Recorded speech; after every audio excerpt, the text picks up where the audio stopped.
Harka fuuni daawwattoota hordoftoota bilisootii fi ashama akkam jirtu kun oduu keenya kan guyyaa har'aati. Oduu keenya kan guyyaa har'aa waliin Ammurataa Obsaati. Egaa daawwattoota hordoftoota bilisootii fi xumura sagantaa keenyatti nu faana turuu hin dagatina.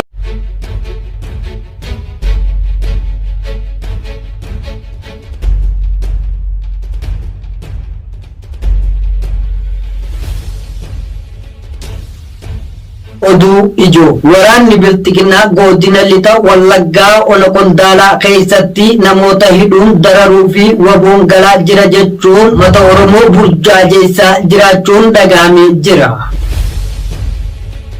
Murni biltiginaa godina lixa Harargee magaalaa Ciroo keessatti namoota ukkaamsuun jiraachuun baramee jira. Waraanni biltiginaa konkolaataa 50 Finfinnee irraa gara lixaatti dabalataan bobba'uun baramee jira. Miseensonni gumii sabaa ABO'n Jaal Kanniisaa Ayyaanaa dabalatee hooggantoonni ABO 4 mana hidhaatti dhukkubsatu wallaansa hatattamaa dhoowwatanii jiraachuun dhagahamee jira. Murni biltiginaa bulchiinsa magaalaa Burraayyuu keessatti dargaggoo leenjii waraanummaa ukkaamsaa jiraachuun dhagahamee jira. Bal'ina oduu kanaa akka itti aanutti isiniif dhiyeessina. Waraanni biltiginaa godina lixa Wallaggaa Ona Qondaalaa keessatti namoota hidhuun dararuu fi waboon galaa jira jechuun mata Oromoo burjaajeessaa jiraachuun dhagahamee jira. Bal'ina oduu kanaa urjii sabaa. Waraanni biltiginaa godina lixa Wallaggaa Aanaa Qondaalaa keessatti namoota hidhuun dararaa fi waboon galaa jira burjaaji'uun jabeessan. Waraanni 25 hidhaa ajjeechaa saamichaa fi buqqaatii ilmaan Oromoo irratti bara bulchiinsa faashistii Abiy Ahmed taasifamaa jiruun Oromiyaa mara keessatti jabaatee itti fufee jira. Haala kanaanis ergamtoonni biltiginaa godina lixa Wallaggaa Aanaa Qondaalaa ganda Waanjaa Caaliyaa keessatti dheengadda Guraandhala 23 bara 2023 dargaggoota 3 qabuun dararaa erga irraan ga'anii dargaggoo tokko maqaan isaa Qaasim Maammoo jedhamu qabanii deemanii mooraa waraana magaalaa Qondaalatti reebichaan rakkisaa jiru. Oduu biraatiin ammoo inuma Qondaala keessatti murni biltiginaa waraanni bilisummaa Oromoo dhufee harka kennachaa jira atanii simatuu fi araaraaf tole jedhaniin jechuun waltajjii uummata burjaajessaa akka jiran barameera. Meeshaan irraa hiikaa fidanii jiru kan jedhan ergamtoonni paayichetti araarri isaan dubbatan kan koree teeknikaa 2019 gaggeeffameen addaa jedhanii warreen gaafii keessa kaasanis ifannaaf doorsisa malee deebii warra kennaniif akka hin jirre maddeen bilisootiif itti himaniiru. Murni biltiginaa godina lixa Harargee magaalaa Ciroo keessatti namoota ukkaamsuun jiraachuun baramee jira. Bal'ina oduu kanaa akka itti aanutti isiniif dhiyeessina. Murni biltiginaa godina lixa Harargee magaalaa Ciroo keessatti namoota ukkaamsee jiraachuun baramee jira. Guraandhala 25 bara 2023 godina lixa Harargee magaalaa Ciroo keessatti waraanni murna biltiginaa badii tokko malee namoota nagayaa qabanii hidhuun dhagahamee jira. Ilmaan Oromoo dararuuf gadaa aangoo isaa dheereffachuuf jechaa jiru biltiginaan godina lixa Harargee keessatti hidhaan namoota dararaa jiraachuun itti fufee jira. Akka kanaanis torbee dabre Guraandhala 19 bara 2023 magaalaa Ciroo keessatti nama gabaa dhaqate wantoota barbaadu bitachuuf socho'uu obbo Abdii Ahmad jedhamu jiraataa aanaa mi'eessoo araddaa isaa tuqaa kan ta'e qabanii hidhanii jiraachuun dhagahamee jira. Obbo Abdiin erga qabame maatii fi firoottan isaa buufata poolisii fi karchallee keessa barbaadanis bakka isaan geessan baruu hin dandeenye. Waraanni biltiginaa nama nagahaa homaatu keessaa quba hin qabne sababa tokko malee lafa inni haajaa isa bobba'etti qabanii garaa dhabamsiisutti kan aaran hiriyoonni isaa qa'ee abbaa keenyatti nagaa bobbaanee galuuf erga dadhabne falmannee murna faashinistii kana fonqolchuu qabna jechuun yaada isaaniis bilisootiif himanii jiru. Waraanni biltiginaa konkolaataa 50 Finfinnee irraa gara lixaatti dabalataan bobba'uun baramee jira. Bal'ina oduu kanaa urjii sabaa. Waraanni bilxiginnaa konkolaataa 50 Finfinnee irraa gara lixaatti dabalataan bobba'uun barame. Waandama 25 bara 2023 mul'ii faashistii bilxiginnaa qeelamilee bulchaan jiran jedhu keessaa wantoota qonnaaf barbaachisan akkasumas teeknooloojii haaraa hawaasa fayyadan deemsisuu irraa waraana bobbaasuu erga hojii idilee godhatee waggoota lakkoofsiseera.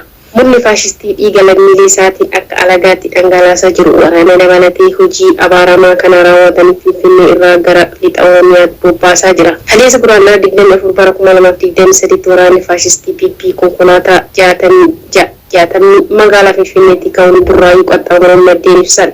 Akka maddeen jedhanitti waraanni konkolaataa gurguddaan 60 deemu kun meeshaalee gurguddaa fe'atanii socho'aa akka turanii fi daandii irratti imaltoota rakkisaa akka turan ibsaniiru.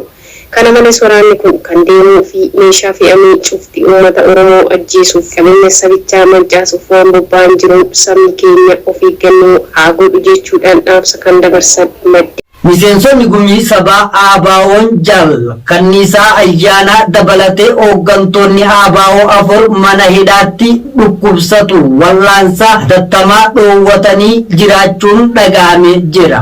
Bal'ina oduu kanaa akka itti aanutti isiniif dhiyeessina. Miseensi gumii sabaa ABO'n jal kanniisaa ayyaanaa dabalatee hooggantoonni ABO 4 mana hidhaatti dhukkubsatanii wallaansa hatattamaa dhoowwatanii jiraachuun barame jira. Guraandhala 24 bara 2023 miseensi gumii sabaa ABO kan ta'e kanniisaa ayyaanaa dabalatee aangawoonni olaanoon adda bilisummaa Oromoo ABO mana hidhaa keessatti dhukkubsatan argaman 4 wallaansa hatattamaa dhoowwamuun dubbii himaan ABO Lammii Gammachuu Addis Istaandarditti himee jira. Kanniisaa ayyaanaa Daawit Abdataa Gadaa ol jira. Gadaa Gabbisaa kan qajeelcha poolisii magaalaa Burraayyuutti hidhamanii jiran dhibee hammaataan qabamanii jiru jedha Lammiin. Kanniisaa ayyaanaaf Daawit Abdataa dhibee lafee dugdaati yoo miidhaman Gadaa ol jira yaalii baqaqsanii hodhuu kanaan dura godhateen walqabatee dhukkubsachaa jiraachuun barame jira. Gadaa Gabbisaa ammoo hepataayistii B'dhaan qabame jiraachuun dhagahame jira. Murni bilxiginnaa bulchiinsa magaalaa Burraayyuu keessatti dargaggoo leenjii waraanummaa ukkaamsaa jiraachuun dhagahame jira. Bal'ina oduu kanaa akka itti aanutti isiniif dhiyeessina.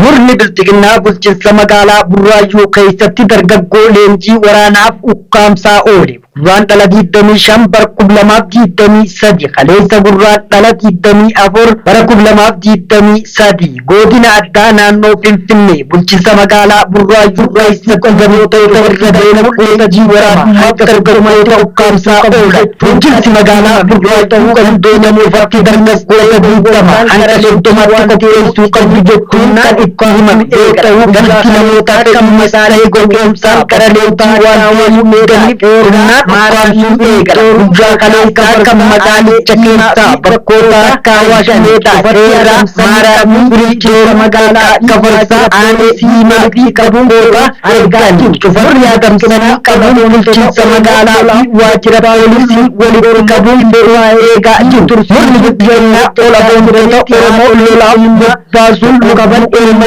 impaayirratti tursiisuuf yeroo hojjechaa jiranitti haadholeen qulqullummaa hedduu qaban ilma tokkittii dabaan dhabuun kanneen imimmaan fuula isaanii irraa hin qorre hedduudha. Egaa daawwattootaaf hordoftoota bilisootii fi sagantaan oduu keenya irraaf qabannee isiniif dhiyaannee asirratti goolabama sagantaalee birootiin amma walitti deebinutti qophiilee bilisootii fi afaan waliin turtii gaarii isiniin jenna.